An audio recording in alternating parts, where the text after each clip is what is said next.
Hello and welcome back to my channel. So we are back in kind of real time, as it were. So this is a layout from this year in 2021 that's not appeared anywhere else. So I did go through a little stint there of showing you a few videos that I had filmed. There were older videos that were available on the Scrap Academy Facebook group. It seems silly to waste them and not put them on YouTube, but it was a lot of work at the time to load them on both, so I didn't do that stupidly. So here I am scrapbooking a photo of my 12-week scan, and I'm going to make a little shaker pocket out of this random cut file that I found. So I've got a dish on my desk, just of little bits and bobs, and this must have come out of something else. I'm not sure what it was from, but yeah, I had this circle with a heart cut out of the centre of it. So I've used some acetate and I've put that as a kind of cover so that the sequins don't fall out. Then I'm using red line tape here, which has a little bit of dimension, but it's only a tiny amount, and I'm trying to make my layouts a little bit flatter. So this will do. It doesn't leave a lot of shake or room for shaking, but actually don't mind that on a layout because I didn't want for the sequins to drop to the bottom and then you didn't really see them. And then I'm adding this pink pattern paper, or kind of coral red pinky pattern paper behind it. The background paper that I'm using there is Simple Stories ledger paper, or in this case it's just a lined paper. And I'm going to do a little mixed media background. I'm using some acrylic paint here, and I'm just trying to make a sort of sage green, so I've added quite a lot of white, although it does come out a lot darker when it dries than I had originally intended. I do like the colour of it. I decided to go down a bit more of a natural route. Seeing as this was a black and white photo, I could pick the colours. I do tend to lean, or have been leaning more recently, towards greens and oranges because it just happens to work with flowers in my garden and things like that. So it's quite nice to do a different sort of colour profile.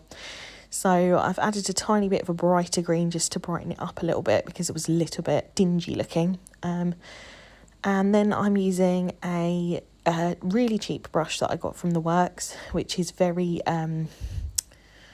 what's the word I'm looking for?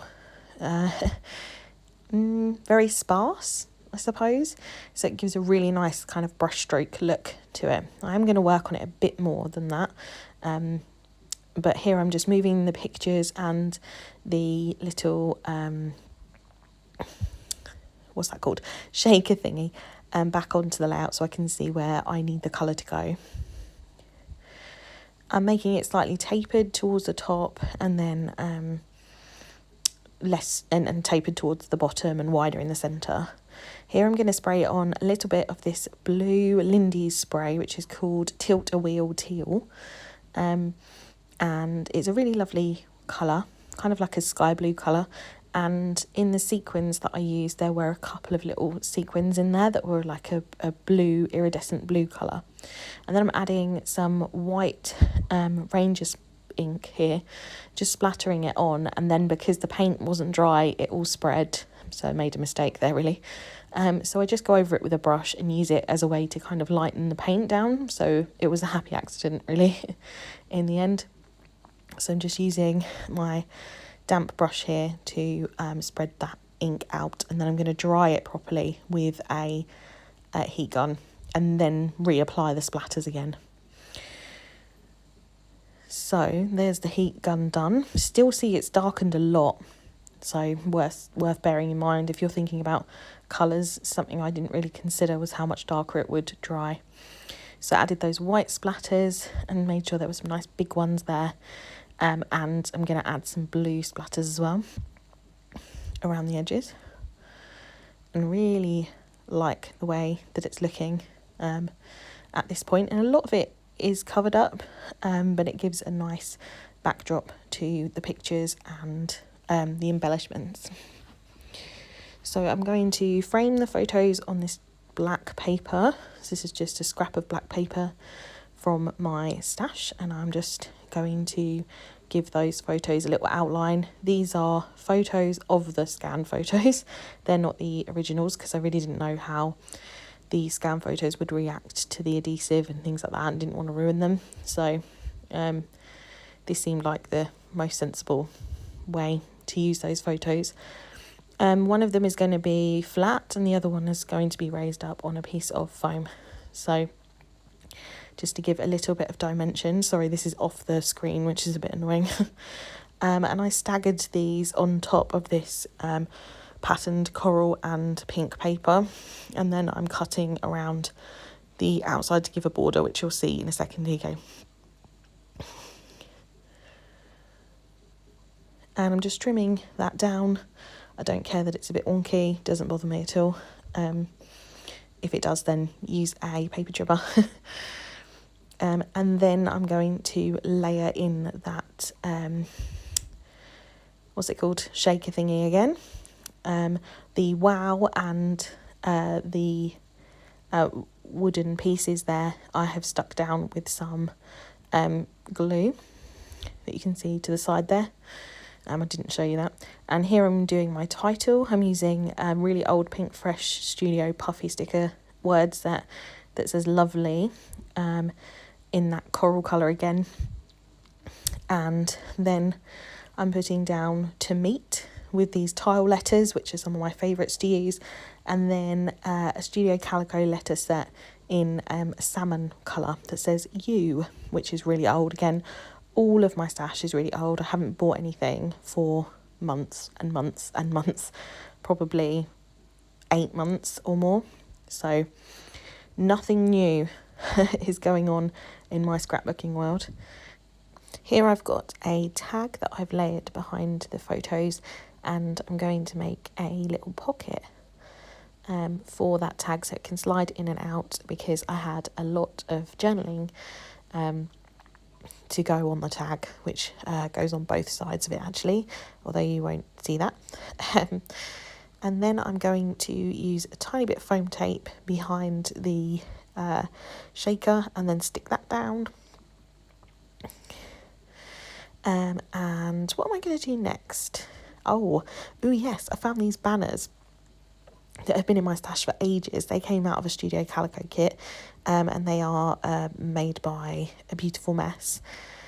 And I was going to stamp 12-week scan on it, and it just went wrong. So I ended up writing it on. So it's a combination of stamping and me writing. It does get a little bit smudged, but in the end I just thought, I don't care. And actually no one has noticed, so... Well, certainly haven't said anything if they have noticed, so I'm not going to stress about it too much. And I had some tiny little foam squares behind that as well.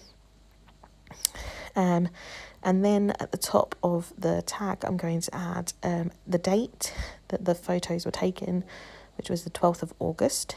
So I'm just going to use some archival black ink and this stamp set that I have, or roller stamp here that I have. And I'm going to add a little wood veneer camera. And we're coming toward the end now. I'm going to add a couple of brads because I love brads, and I had the colours from these brads were acted as the inspiration for the colours in this layout. So they had kind of a green, a warm toned colour that comes from kind of the tag and the wood veneer, and a little coral flower. So I used that to help me with a lot of the decisions when it came to the colours here. And then finally I'm just going to add some enamel dots. So I've got 3 enamel dots that I add, one near the second brad, and then a little love heart one at the top here, and a tiny little one that goes next to it. I'm just going to trim off the branding strip at the bottom, and then we're ready. I wasn't sure whether to add a border or not, so I haven't, but that is the completed layout. So I hope you enjoyed this video. Please like, subscribe to my channel to follow along with more videos. I've got some more scheduled that are coming soon. And yeah, I'll see you in my next video. Thanks for watching. Bye.